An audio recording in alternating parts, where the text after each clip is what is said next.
What up, Duval? Out here at the family condo, so not going to have the same typical video style and editing that we normally have here on Jim Jag, but really appreciate you guys tuning in. Look, the Jaguars at the 48th overall pick, they didn't trade up, they didn't trade down. They sat and they picked defensive tackle Maason Smith out of LSU. If you've been paying attention to the channel, we've talked about the potential of the Jaguars drafting Maason Smith.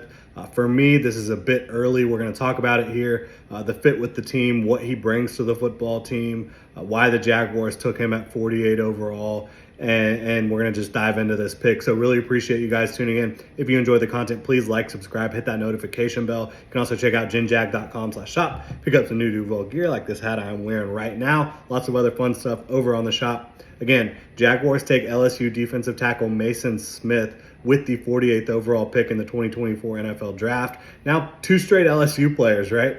And the Jaguars coaching staff should have familiarity with Maason Smith because their linebackers coach was the LSU defensive coordinator in 2023 and 2022, I believe.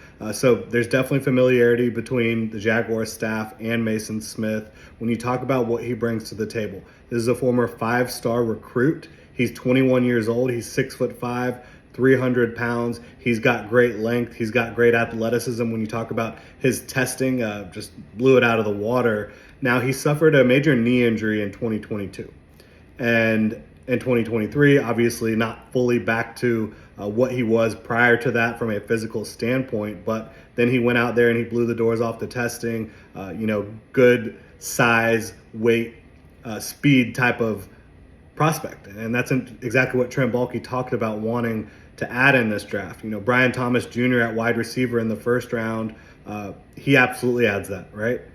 Size, speed, athleticism. Maason Smith adds that to the football team as well. He has bulky length. He has all the bulky traits you're typically looking for. Now, the reason I had the Jaguars selecting him at the 96 overall pick, which would have even been early for me, was because his tape is not all that impressive. He's not a refined football player at this point in his career.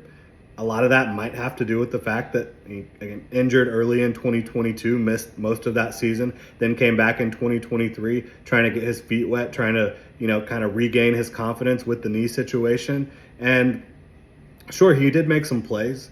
You see the athleticism pop on tape from time to time, but this is not a prospect that really has much in the way of pass rush moves from the interior. He is an interior defensive lineman. I probably forgot to mention that. But you might have figured by the 6'5", 300 pounds.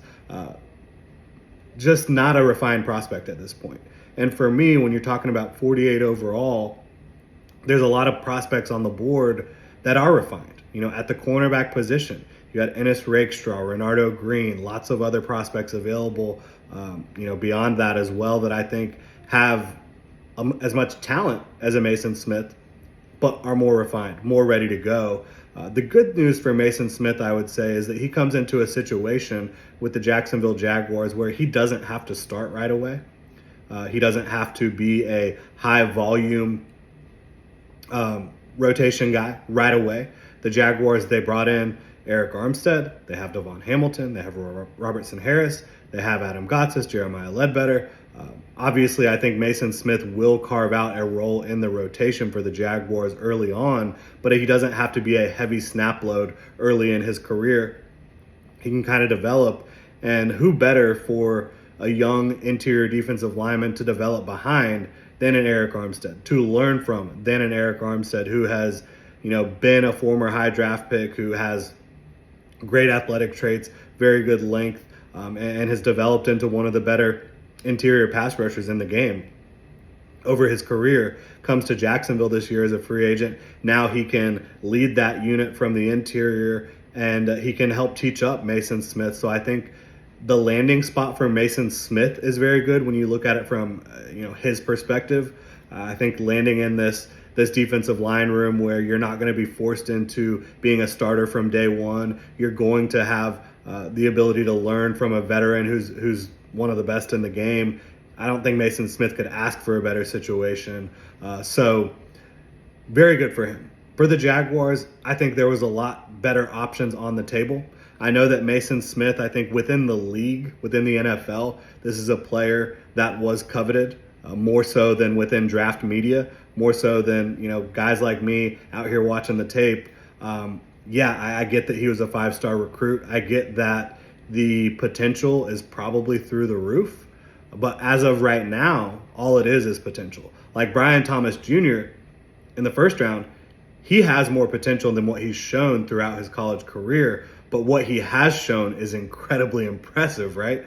What Maason Smith has put on tape, and again, marred by the knee injury, not as impressive. And so this actually really reminds me of the second-round pick that Trent Baalke made in his first year as the Jaguars GM. Not the first second-round pick that year, but the second one, Walker Little, a prospect who had dealt with injury, missed time with the COVID season as well, hadn't played a lot of football over the last couple years before he was drafted, but was an absolute physical marvel, a very good athlete with great length, great size. Maason Smith is that as well, and so it kind of fits into what you come to expect from Trent Baalke as a drafter. He does a really good job in the first round, in my opinion, when it comes to getting guys that are going to be immediate impact players, guys that have all the potential in the world, but can also come in and make a clear impact from day one. Talking about Trevor Lawrence, obviously, Travis Etienne, Trayvon Walker. Trayvon Walker at the time was probably a bit of a reach. I thought it was, certainly. But you could see the role for him immediately, and you could see the fact that at the very worst, Trayvon Walker brought a really good run defender to the table, and he's one of the best athletes, combinations of size and athleticism in the league at the defensive end position, edge position. And then last year, Anton Harrison, Cam Robinson had the suspension. There was a clear path to playing time, and fantastic player in Anton Harrison, great pass protector for Trevor Lawrence to protect that right side of the offensive line.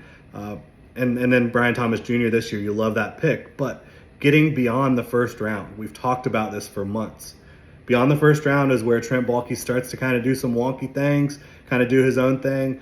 He likes to go after players that he probably looks at and says, if this player had been healthy throughout his career, if he hadn't had the knee injury and missed time, where would he be? Where could he be in 2 years if he stays healthy? And I think Trent Baalke looks at Maason Smith and says, this is a guy that has Pro Bowl traits, Pro Bowl athleticism, Pro Bowl potential. And he does have all that. I cannot deny that.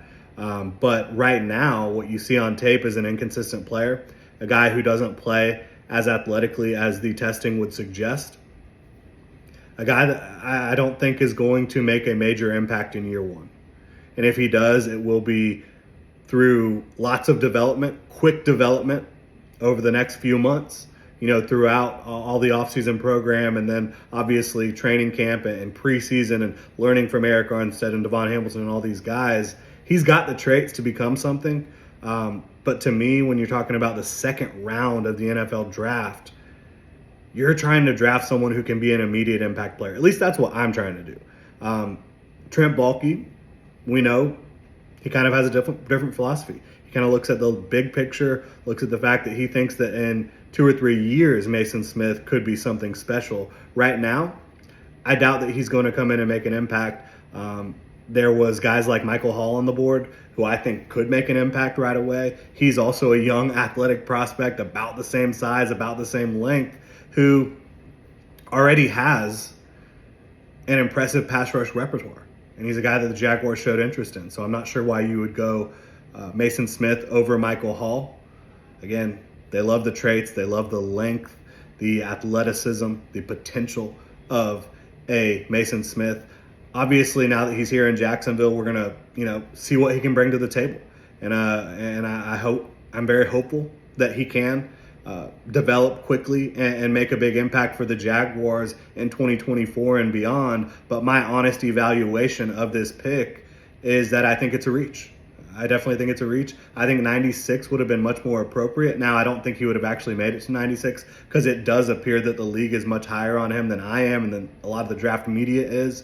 But that's kind of how I view this Maason Smith pick. Really appreciate you guys tuning in. If you're enjoying the content, please like, subscribe, hit that notification bell. You can also check out ginjag.com/shop, pick up some new Duval gear. We will have more coverage. The Jaguars still have the 96 overall pick. Obviously, they took Brian Thomas Jr., which if you haven't seen the videos on that, go check it out. Brian Thomas Jr., I think, was a great pick in round one, trading down from 17 to 23, picking up extra draft capital, getting Brian Thomas Jr., who is a freak athlete, a guy that has produced at the highest level at the SEC, and someone who I think is going to provide a vertical threat and a red zone target for Trevor Lawrence very early in his career. Again, they drafted Maason Smith at 48 overall. Let me know what you think in the comment section below. Really appreciate y'all tuning in. Have a good one, Duval.